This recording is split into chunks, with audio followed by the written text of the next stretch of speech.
بسم اللہ الرحمن الرحیم وبہ نستعین انہ خیر ناصر ومعین وصلی اللہ علی محمد وآلہ الطاہرین۔ المرحلۃ الثانیہ فی انقسام الوجود الی خارجی و ذہنی وفیہا فصل واحد۔ الحمدللہ، خداوند منان کے لطف و کرم سے بدایت الحکمت کے مرحلہ اولیٰ سے فارغ ہوئے اور آج سے انشاءاللہ مرحلہ ثانیہ میں وارد ہوتے ہیں۔ اچھا، یہ جو بدایہ کی تقسیم ہے، اس تقسیم کے اعتبار سے مرحوم علامہ طباطبائی رحمۃ اللہ علیہ بدایہ کے مباحث کو ایسے تقسیم کرتے ہیں۔ پہلا مرحلہ احکام کلیہ وجود کے بیان میں تھا۔ احکام کلیہ وجود یعنی وہ عوارض اور وہ وجود کی خصوصیات کہ جو مساوی وجود ہیں، مثلا اصالت، اشتراک معنوی وجود، تشکیک وجود، یہ ایسی خصوصیات ہیں جو مساوی وجود ہیں۔ یہ ایسے عوارض ہیں کہ جو خود وجود کے مساوی ہیں۔ ایسے احکامات کو کہتے ہیں احکام کلیہ وجود، جو مرحلہ اولیٰ میں بیان ہوئے۔ مرحلہ ثانیہ سے مرحوم علامہ وجود کے مباحث تقسیمی کو ذکر کرتے ہیں۔ اچھا، انشاءاللہ آگے آئے گا، وہ چاہے تقسیمات اولیہ ہوں یا ثانویہ ہوں، لیکن وجود کے مسائل تقسیمی ہیں۔ مثلا وجود یا وجود ذہنی ہے یا وجود خارجی ہے، یا مثلا آگے آئے گا وجود یا واحد ہے یا کثیر ہے، وجود یا ثابت ہے یا سیال ہے، یا علت ہے یا معلول ہے، واہ اس طریقے کی تقسیمات کہ ابھی انشاءاللہ ہم آہستہ آہستہ مباحث تقسیمی وجود میں شروع ہو رہے ہیں۔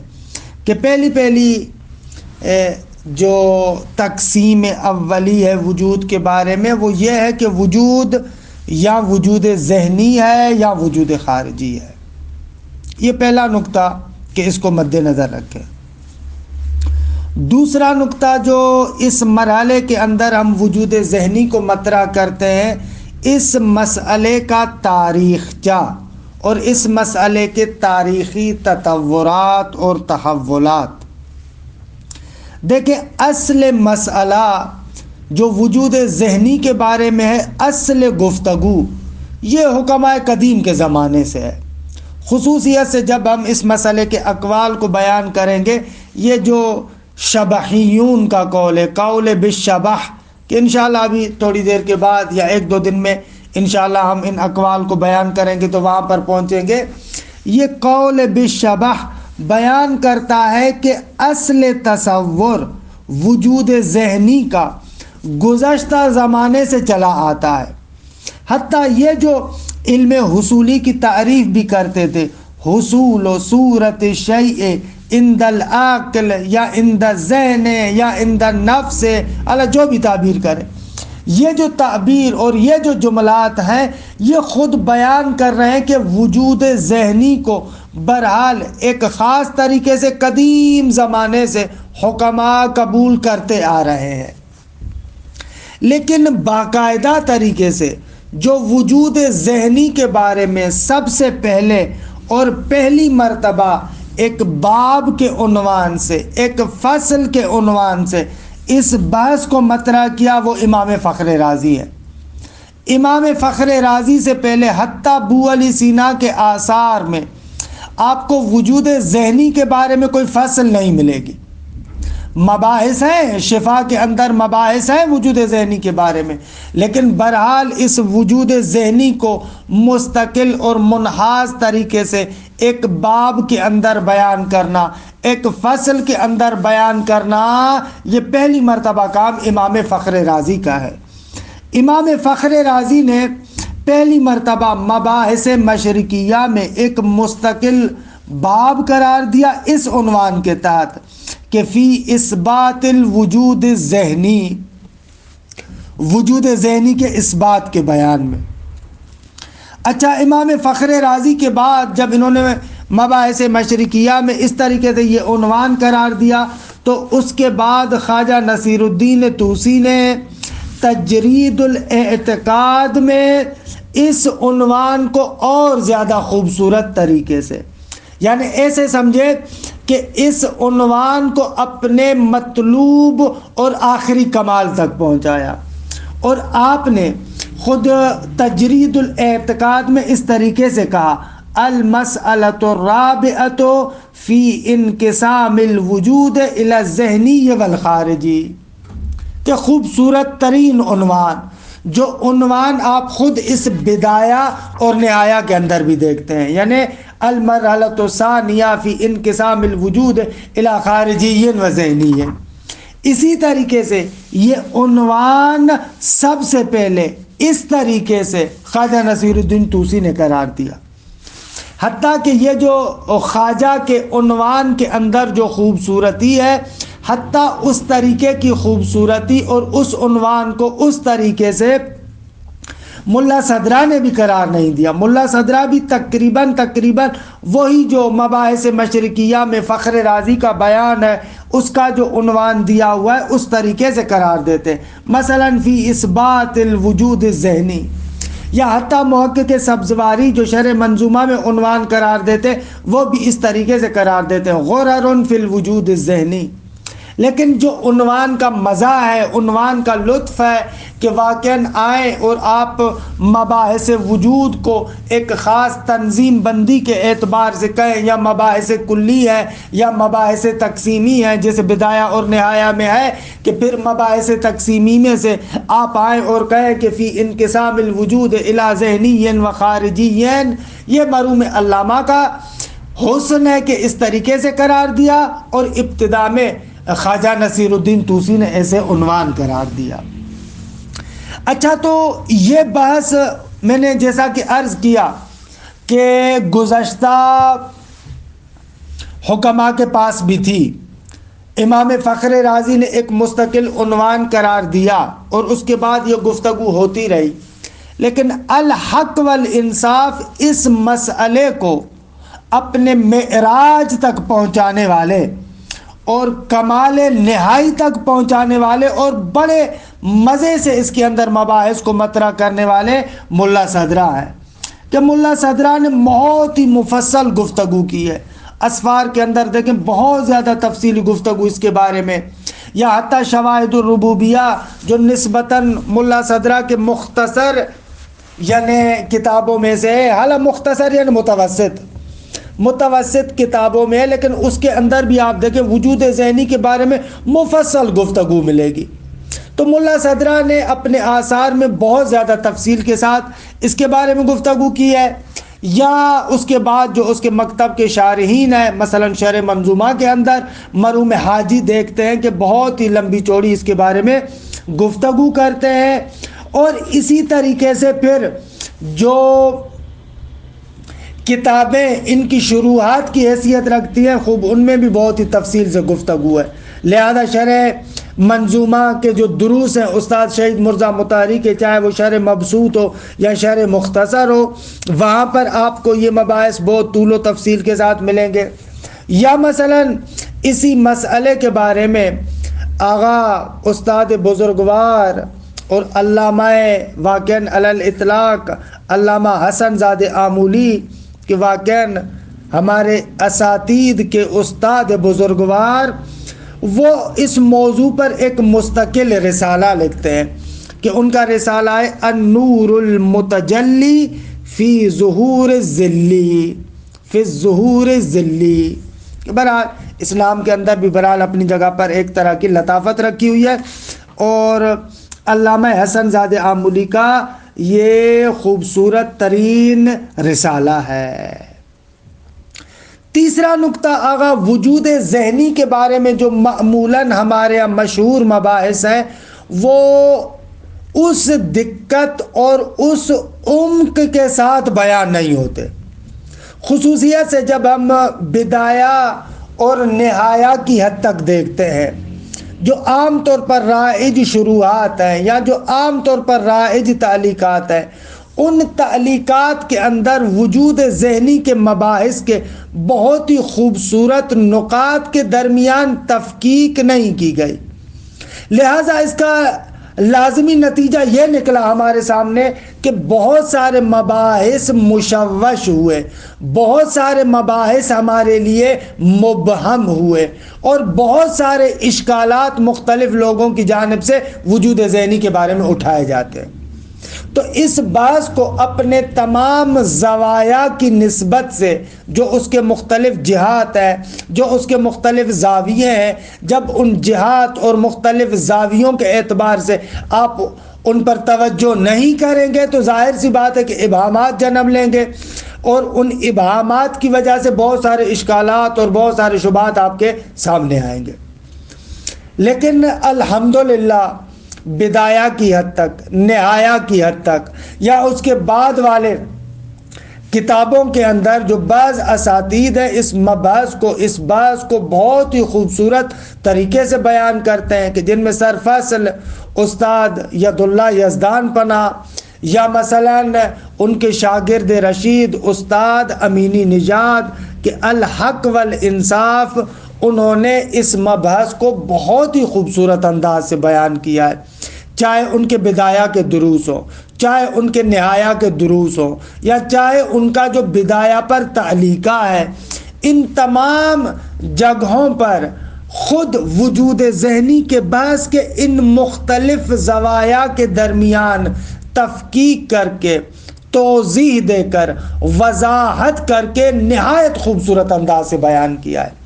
الحق والانصاف کہ اس صورت میں وجود ذہنی کی گویا کہ ایک نئی قرائت ہمارے سامنے آتی ہے. یعنی یہ جو استاد امینی نژاد کے بیانات ہیں بدایہ کے دروس کی شکل میں، نہایہ کے دروس کی شکل میں، یا ان کے تعلیقے کی شکل میں، اگر ان کو آپ دیکھیں تو ایسے آپ کو محسوس ہوگا کأنہ وجود ذہنی کے بارے میں، اس کے مباحث کے بارے میں گویا کہ ایک نئی قرائت ہمارے سامنے آتی ہے. حالانکہ نئی قرائت نہیں ہے، بقول خود آغا امینی نژاد کے کہ حکماء یہی کہنا چاہتے ہیں، مرحوم علامہ یہی کہنا چاہتے ہیں، دوسرے بزرگان یہی کہنا چاہتے ہیں، ان کا مقصد یہ ہے. لیکن ہمارے پاس مباحث کی تفکیک اس طریقے سے آتی ہے انشاءاللہ کہ اس تفکیک کے ذریعے سے بہت سارے زاویات ہمارے لیے روشن ہوتے ہیں. لہذا تھوڑا سا آپ تحمل کیجئے گا کہ جو ہم مباحث کو بیان کر رہے ہیں اس میں جلدی نہ کیجئے گا. یہ جو استاد امینی نژاد کے بیانات ہیں، استاد ید اللہ یزدان پناہ کے بیانات ہیں، خوب ان بیانات کو ہم تھوڑی سی توضیح دیں گے، تھوڑا سا بیان کریں گے، تاکہ وجود ذہنی کی گفتگو، وجود ذہنی کی بحث ہمارے لیے روشن ہو. اور بعد میں دیکھیے گا کہ اگر اس طریقے سے مبحث کو طرح کیا جائے، اگر اس طریقے سے مباحث کو بیان کیا جائے تو بہت سارے اشکالات جو یہ معاصرین مطرح کرتے ہیں، دوسرے لوگ مطرح کرتے ہیں، وہ سارے کے سارے اشکالات خود بخود روشن ہو جاتے ہیں کہ بابا نہ، ان اشکالات کی کوئی وقعت نہیں ہے، ان کی کوئی حیثیت نہیں ہے، ان کے جوابات دینا بالکل آسان ہے.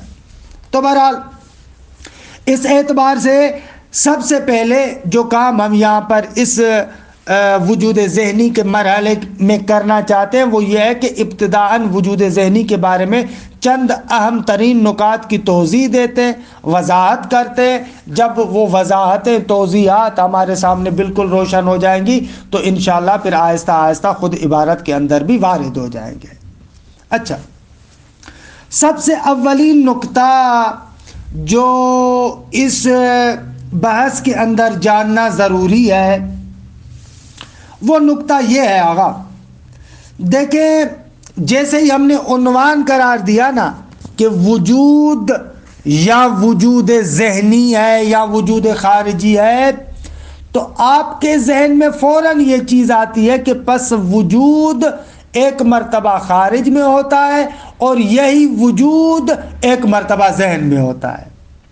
یعنی آپ کے ذہن میں یہ خیال جنم لیتا ہے کہ وجود ذہن میں بھی ہوتا ہے اور وجود خارج میں بھی ہوتا ہے.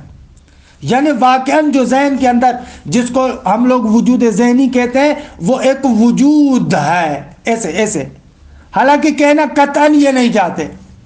وجود ذہنی میں ہم یہ نہیں کہنا چاہتے کہ وجود ذہنی یعنی وجود ایک مرتبہ خارج میں ہے اور ایک مرتبہ وجود ذہن میں ہے، یہ قطعاً نہیں کہنا چاہتے. حکماء کی صراحت کے ساتھ اس کے بارے میں عبارت ہے کہ بابا وجود کبھی بھی ذہنی نہیں بن سکتا، حقیقت وجود کبھی بھی وجود ذہنی نہیں بن سکتی، حقیقت وجود فقط وجود خارجی ہے، کبھی بھی حقیقت وجود وجود ذہنی نہیں بنتی. اچھا تو پھر بھائی یہ وجود ذہنی کیا ہے؟ آقا جان یہ وجود ذہنی ایک خاص اصطلاح ہے. یہ وجود ذہنی ایک خاص اصطلاح ہے حکماء کی. اس خاص اصطلاح کے اعتبار سے اس مطلب کو سمجھنا ہوگا. اچھا یہ اصطلاح کیا ہے، کس چیز کے بارے میں ہے؟ یہ وجود ذہنی کی اصطلاح مفاہیم ماہوی کے بارے میں ہے. یعنی کیا؟ یعنی یہ جو وجود ذہنی کی اصطلاح حکماء استعمال کرتے ہیں، اس سے مراد یہ ہے کہ یہ جو ماہیات ہیں، طبیعت ہے، ماہیت ہے، یہ ماہیت ایک مرتبہ وجود خارجی کی شکل میں موجود ہے اور عیناً وہی ماہیت دوسری مرتبہ وجود ذہنی کی صورت میں بھی موجود ہے. کہ اس کی وضاحت کرتا ہوں ابھی. بس پہلا نقطہ آپ یہ سن لیں کہ وجود ذہنی سے مراد ایک خاص اصطلاح ہے. اس پر دقت کیجئے گا، انشاءاللہ آئندہ بھی آہستہ آہستہ اس کی وضاحت آئے گی اور بعض نکات روشن ہونا شروع ہو جائیں گے. اگر وجود ذہنی ایک خاص اصطلاح ہے، یہ اصطلاح کس کے لیے؟ مفاہیم ماہوی کے لیے. حتیٰ ہر مفہوم کے لیے بھی نہیں ہے. ابھی عرض کرتا ہوں یہ اصطلاح خاص ہے مفاہیم ماہوی کے لیے. مفاہیم ماہوی کے لیے اصطلاح یعنی کیا؟ یعنی یہ کہنا چاہتے ہیں کہ ماہیت ایک مرتبہ ذہن کے اندر موجود ہوتی ہے اور عیناً وہی ماہیت دوسری مرتبہ خارج میں موجود ہوتی ہے. اچھا اس سے کیا نتیجہ ملتا ہے؟ اس سے یہ نتیجہ ملتا ہے کہ وجود ذہنی خاص اصطلاح ہے اور وجود ذہنی اور موجود ذہنی میں فرق ہے. یہ وہ دقیق نقطہ ہے کہ جس نقطے کو پک کرنے کی ضرورت ہے، پکڑنے کی ضرورت ہے، لینے کی ضرورت ہے، حاصل کرنے کی ضرورت ہے. اگر موجود ذہنی یعنی ہر وہ چیز جو آپ کے ذہن میں آتی ہے، مثلا حقیقت وجود کا مفہوم آپ کے ذہن میں آتا ہے. اسی طریقے سے معقولات ثانیہ کہ انشاءاللہ آئندہ ان کے بارے میں گفتگو کریں گے، معقولات ثانیہ بھی انسان کے ذہن میں ہے. اچھا یہ مفہوم وجود یا معقولات ذہنیہ یہ موجود ذہنی ہے، لیکن ان کو آپ وجود ذہنی نہیں کہہ سکتے. دقت کریں، یعنی وجود ذہنی کی تعبیر مخصوص ہے مفاہیم ماہوی کے ساتھ، لہذا موجود ذہنی اعم ہے وجود ذہنی سے. موجود ذہنی یعنی ہر وہ چیز جو آپ کے ذہن میں، ہر وہ مفہوم جو آپ کے ذہن میں، حالانکہ چاہے وہ مفہوم ماہوی ہو یا غیر مفہوم ماہوی ہو، ماہیت کے علاوہ کوئی اور مفہوم ہو. لیکن حکماء خصوصیت سے وجود ذہنی اس کو کہتے ہیں جو مفہوم ماہوی ہو. مفہوم ماہوی کے بارے میں وجود ذہنی کی اصطلاح ہے، لیکن جو مفہوم ماہوی نہیں ہے جیسے مفہوم وجود ہے یا مثلا جیسے مفاہیم معقولات ثانیہ ہے، خب وہ موجود ذہنی ہے لیکن وجود ذہنی نہیں رکھتے. اچھا ابھی اس کی توضیح دیتے ہیں یعنی کیا. لیکن یہاں سے ابتدا میں ایک نقطہ جو بہت ہی خوبصورت نقطہ ہے وہ آپ کے لیے روشن ہو جاتا ہے. وہ نقطہ یہ ہے کہ معمولاً دیکھا گیا ہے کہ بعض دوستان جیسے اس بحث کو سنتے ہیں تو ان کے ذہن کے اندر ایک ہلچل مچ جاتی ہے۔ اگر ہم لوگ حکماء کی کتابوں کو پڑھتے ہیں، مرحوم حاجی کو پڑھتے ہیں، ملا صدرہ کو پڑھتے ہیں، علامہ طباطبائی کو پڑھتے ہیں، ان بزرگان کو پڑھتے ہیں، یہ لوگ کہتے ہیں کہ حقیقت وجود کے لیے یا وجود کے لیے وجود ذہنی نہیں ہے۔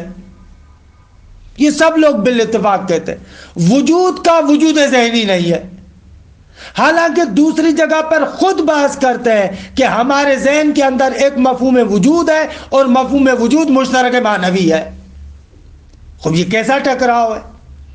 ایک مرتبہ کہتے ہیں کہ وجود کے لیے وجود ذہنی نہیں ہے، اور دوسری مرتبہ کہتے ہیں مفہوم وجود جو ہمارے ذہن میں وہ مشترک معنوی ہے۔ خب یہ کیسا ٹکراؤ ہے؟ یہاں پر ہم لوگ الجھن کا شکار ہو جاتے ہیں، ہمیں بات سمجھ میں نہیں آتی کہ آیا ان لوگوں کی باتوں میں کوئی کنٹراڈکشن اور تضاد ہے یا نہ، ان کی باتوں میں کوئی تضاد نہیں ہے، کچھ اور کہنا چاہتے ہیں۔ اس لیے بعض لوگ جو اس اصل نقطے کی طرف متوجہ نہیں ہے نا، بعض متاخرین میں سے وہ لوگ آ کر اشکال بھی کرتے ہیں، کہتے ہیں وجود ذہنی کی بات کو جیسے بدایہ میں، نہایہ میں، یا حتیٰ مثلا ملا صدرہ کے پاس شرح منظومہ میں ہم دیکھتے ہیں یہ بات وہی اصالت ماہیت کی طرح کرتے ہیں۔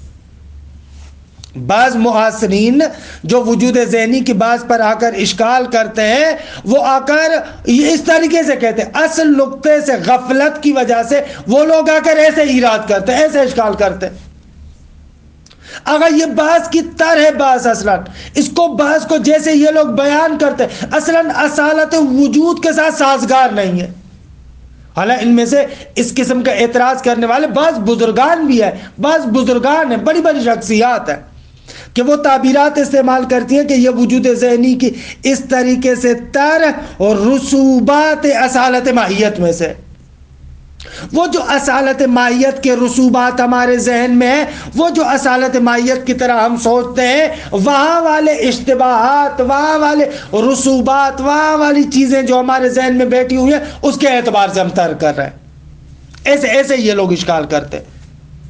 لیکن حقیقت میں عزیز من، اگر آپ اس تفکیک کو اور اس طرح کو جس طریقے سے ہم بیان کر رہے ہیں، اگر اس طرح کو اور اس تفکیک کو سمجھ لیں تو ان تمام شبہات اور ان تمام ابہامات اور ان تمام خطاؤں کا ازالہ ہو جاتا ہے۔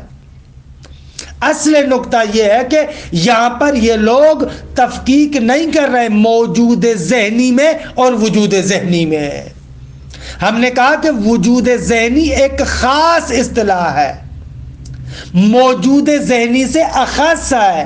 موجود ذہنی یعنی ہر وہ چیز جو آپ کے ذہن میں ہے، لیکن ہر وہ مفہوم جو آپ کے ذہن میں آتا ہے اس کو وجود ذہنی تھوڑی کہتے ہیں، اس کو وجود ذہنی نہیں کہتے۔ اسی اعتبار سے مفہوم وجود موجود ذہنی ہے، آپ کے ذہن میں آتا ہے، واقعاً موجود ذہنی ہے، آپ کے ذہن میں آتا ہے، لیکن مفہوم وجود کو وجود ذہنی سے تعبیر نہیں کرتے، کیونکہ وجود ذہنی وہاں پر ہے جہاں پر ماہیت کی بات ہو۔ وجود ذہنی ایک خاص اصطلاح ہے، اور اس خاص اصطلاح کے اعتبار سے مفاہیم ماہوی کے بحث کو مد نظر رکھتے ہوئے، مفاہیم ماہوی کو مد نظر رکھتے ہوئے ہم وجود ذہنی کی بات کرتے ہیں۔ اور یہی سے پتہ چلتا ہے کہ یہ مسئلہ رسوبات اصالت ماہیت میں سے بھی نہیں ہے۔ یہ بات صرف وہ تھوڑی کر سکتا ہے جو اصالت ماہیت کا قائل ہو، نہ، اتفاق سے جو اصالت وجود کا قائل ہے وہ اس بات کو اور دقیق طریقے سے اور عمیق طریقے سے اور لطیف طریقے سے بیان کر سکتا ہے، کیونکہ اصالت وجود کا جو قائل ہے وہ اصالت وجود کا قائل اس طریقے سے کہتا ہے کہ آغا جان، جو متن واقع کو چیز تشکیل دیتی ہے، جو حقیقت کو اور واقع کو تشکیل دیتی ہے، وہ واقع کو تشکیل دینے والی چیز بذات وجود ہے، اما اس متن واقع کی حیثیت کے عنوان سے، چگونگی کے عنوان سے، اس طرح ہونے کے اعتبار سے، وضعیت کے اعتبار سے ماہیت ہے، کہ بہرحال یہ ہم اصالت وجود کے بعد میں تفصیل سے بیان کر چکے۔ اچھا، اصالت وجود کے اعتبار سے ہم کہتے ہیں کہ آغا وجود عین متن خارج ہے، یہ متن خارج سے انفقاق پیدا نہیں کر سکتا۔ آپ اس خارجیت سے وجود کو منفک نہیں کر سکتے، خارجیت سے وجود کو جدا نہیں کر سکتے، لہذا وجود کے لیے وجود ذہنی کا تصور غلط ہے۔ اب میں اس کا معنی یہ نہیں ہے کہ وہ جو متن خارج کو تشکیل دیتا ہے اس کے لیے انعکاس ذہنی نہیں ہے، نہ انعکاس ذہنی ہے کہ جس کو آپ مفہوم وجود کہتے ہیں، لیکن وہ حقیقت وجود نہیں ہے بلکہ اس کا شبہ ہے۔ حالانکہ شبہ اتنی اچھی تعبیر نہیں ہے، اس کے لیے وجہ کی حیثیت رکھتا ہے کہ ملا صدرہ اپنے اسفار میں جو اس کے لیے تعبیر استعمال کرتے ہیں کہ مفہوم وجود وجہ من وجوہ، اس کے وجوہ میں سے ایک وجہ ہے، ایک طرح کا انعکاس ہے، یہ بات کرتے ہیں۔ اما وہ حقیقت خارجی وجود، وہ حقیقت وجود آپ کے ذہن میں نہیں آ سکتی۔ لیکن برخلاف ماہیت، اگر ماہیت کی حقیقت کو دیکھتے ہیں، یہ جو طبیعت ہے، یہ جو ماہیت ہے، یہ ایک ایسی چیز ہے کہ یہ طبیعت ماہیت، یہ جو ماہیت ہے، اس ماہیت میں یہ صلاحیت ہے، یہ قابلیت ہے کہ یہی ماہیت وجود خارجی کے ساتھ خارج میں بھی موجود ہو سکتی ہے، اور عیناً یہی ماہیت انسان کے ذہن میں وجود ذہنی کے عنوان سے بھی موجود ہو سکتی ہے۔ حقیقت ماہیت میں یہ صلاحیت ہے کہ ہم خارج میں موجود ہو، ہم ذہن میں موجود ہو، دقت کرے۔ اما وجود میں ایسے نہیں ہے، یہ ماہیت میں صلاحیت ہے کہ ماہیت ان دونوں نشآت کے اعتبار سے موجود ہو سکتی ہے، ذہن میں بھی موجود ہو سکتی ہے، خارج میں بھی موجود ہو سکتی ہے۔ یعنی گویا کہ ماہیت یا طبیعت ایک ایسی حقیقت آزاد اور مرسل ہے، آزاد و مرسل یعنی وہی کلیہ طبیعی، جیسے انسان، یہی طبیعت، یہ جو طبیعت آزاد اور مرسل ہے، ایک مرتبہ خارج میں متحقق ہوتی ہے اور ایک مرتبہ یہی طبیعت، یہی ماہیت ذہن کے اندر متحقق ہوتی ہے، اور اسی شے کو ہم وجود ذہنی کہتے ہیں۔ دقت کرے، اسی شے کو ہم تعبیر کرتے ہیں کس کے ساتھ؟ وجود ذہنی کے ساتھ۔ وجود ذہنی یعنی یہ کہ یہ جو ماہیت ہے، اس ماہیت کے اندر یہ صلاحیت ہے کہ بھلے وہی حقیقت خارج میں بھی ہو سکتی ہے اور وہی حقیقت ذہن میں بھی متحقق ہو سکتی ہے۔ لیکن حقیقت وجود میں ایسے نہیں ہے، حقیقت وجود میں ایسے نہیں ہے۔ اصلاً حقیقت وجود میں یہ صلاحیت نہیں ہے، حالانکہ صلاحیت نہیں ہے اتنا اچھا لفظ نہیں ہے۔ حقیقت وجود کیونکہ عین خارجیت ہے، وہ ایسے نہیں ہے کہ اس کی ایک ایسی حقیقت ہو جو ایک مرتبہ خارج میں متحقق ہو اور دوسری مرتبہ ذہن میں متحقق ہو، نہ عزیز من، حقیقت وجود ایسے نہیں ہے۔ لیکن ماہیت ایسے ہے، ماہیت میں یہ صلاحیت ہے۔ حقیقت ماہیت اس طریقے سے ہے کہ وہی ماہیت مرسل کلیہ طبیعی ایک مرتبہ خارج کے رنگ میں ہے اور ایک مرتبہ ذہن کے رنگ میں ہے، یہ ماہیت کے اندر ہے، کہ انشاءاللہ ابھی اس کی تھوڑی سی اور وضاحت آگے آئے گی۔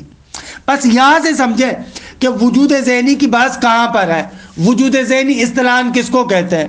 بس یہ کہنا کہ وجود ذہنی کی بحث اصالت ماہیت کے رسوبات میں سے، اس کے اثرات میں سے ایک اثر ہے اور یہ اصالت وجود کے بحث کے ساتھ سازگار نہیں ہے، یہ سارے اشکالات بالکل غلط ہیں۔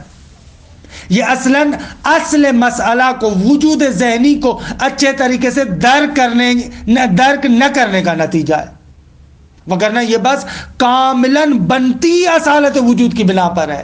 مزے کی بات یہ ہے کہ یہ بس مزیدار طریقے سے بنتی ہی اصالت وجود کے نظریے کے اعتبار سے، کیونکہ اصالت وجود کے اعتبار سے ہم نے کہا کہ حقیقت خارجی کو، متن واقع کو حقیقت وجود تشکیل دیتی ہے۔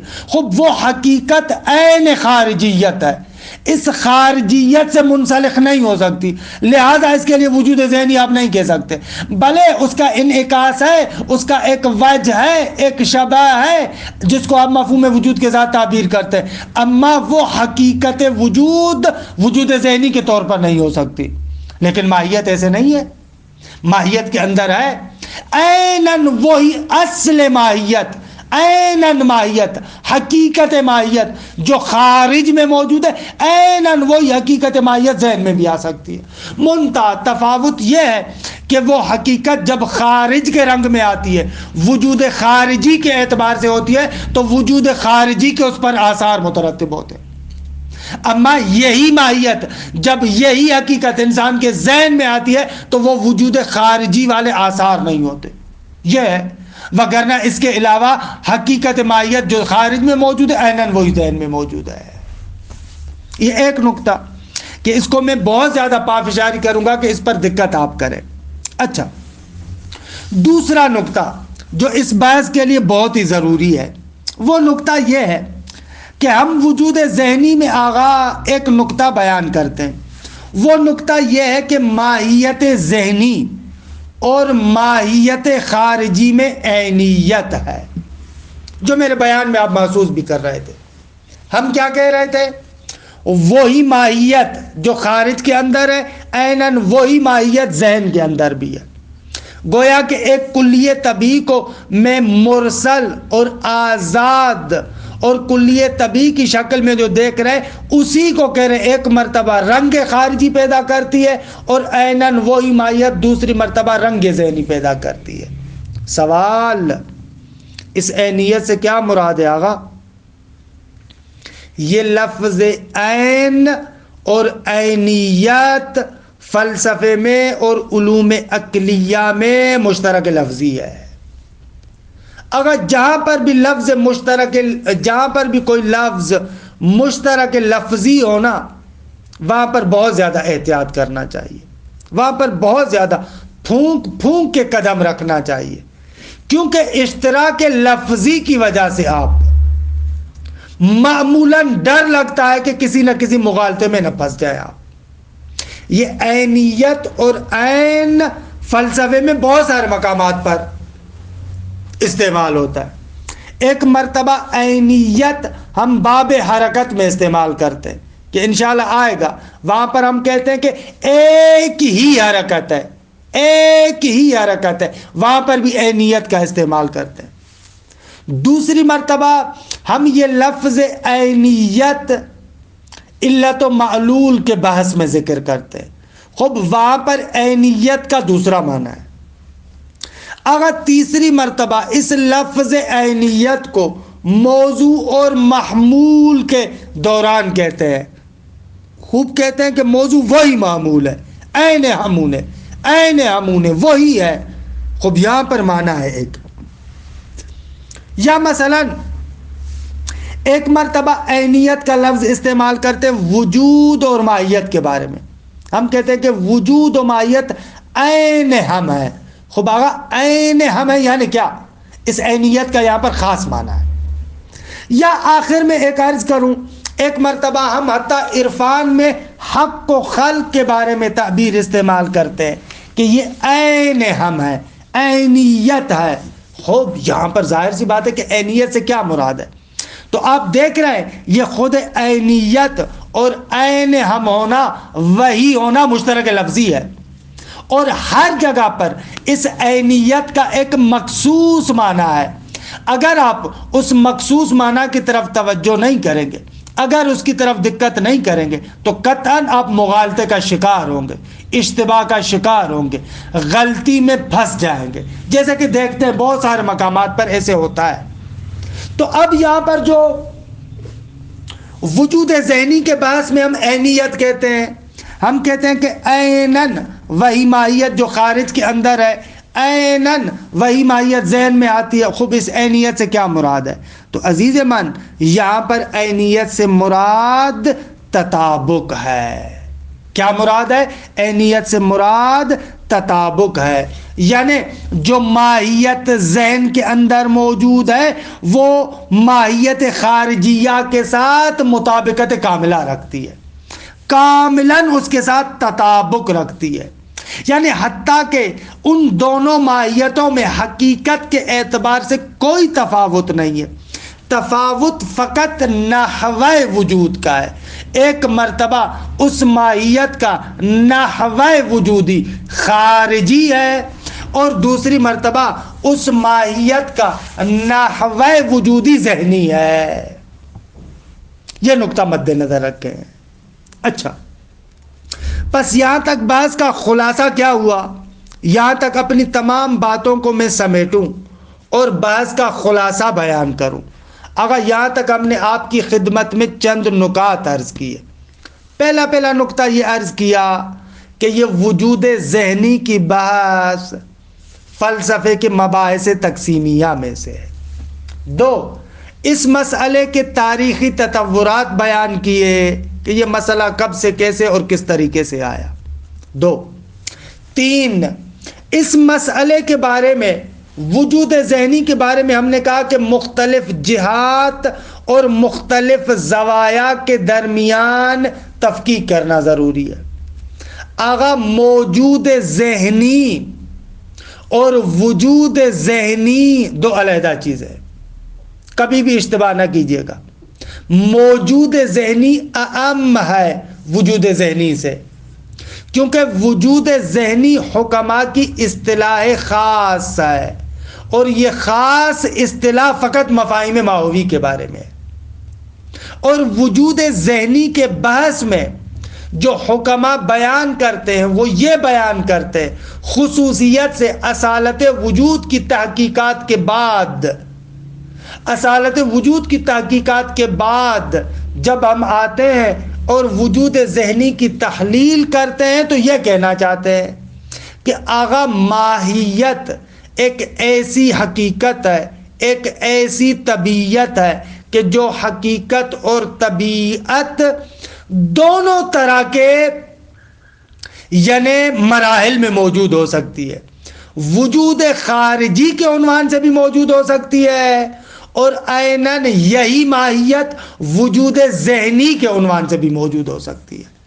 وہی حقیقت خارج میں بھی ہے، وہی حقیقت ذہن میں بھی ہے. منتہا تفاوت یہ ہے کہ وجود خارجی کے اعتبار سے اس پر آثار خارجی مترتب ہوتے ہیں، وجود ذہنی کے اعتبار سے وہ آثار خارجی مترتب نہیں ہوتے، لیکن عینیت پائی جاتی ہے. اور آخری نقطہ جو ہم نے آپ کی خدمت میں عرض کیا وہ نقطہ یہ تھا کہ اس عینیت سے کیا مراد ہے. عرض کیا کہ عینیت مشترک لفظی ہے اور یہاں پر عینیت سے مراد تطابق ہے، یعنی ماہیت ذہنیہ ماہیت خارجیہ پر مطابق ہے، تطابق رکھتی ہے، عیناً وہی حقیقت ہے. خوب، عیناً وہی حقیقت ہے یعنی تطابق کامل رکھتی ہے. دونوں مراحل میں اس حقیقت کے اعتبار سے طبیعت کے اعتبار سے کوئی تفاوت نہیں ہے. تفاوت فقط نحو وجود کا ہے. ایک مرتبہ ماہیت کا نحو وجودی کون سا ہے؟ خارجی ہے، اور دوسری مرتبہ اسی ماہیت کا نحو وجودی ذہنی ہے. کہ بہرحال ان مباحث کو مد نظر رکھے انشاءاللہ آہستہ آہستہ جیسے ہی اب کتاب کے اندر ہم لوگ وارد ہوں گے، بدایہ کے اندر عبارت کو شروع کریں گے تو آپ دیکھیں گے کہ بدایہ ایک اور رنگ سے اور طریقے سے آپ کے لیے روشن ہوگی. وصلی اللہ علی محمد وآلہ الطاہرین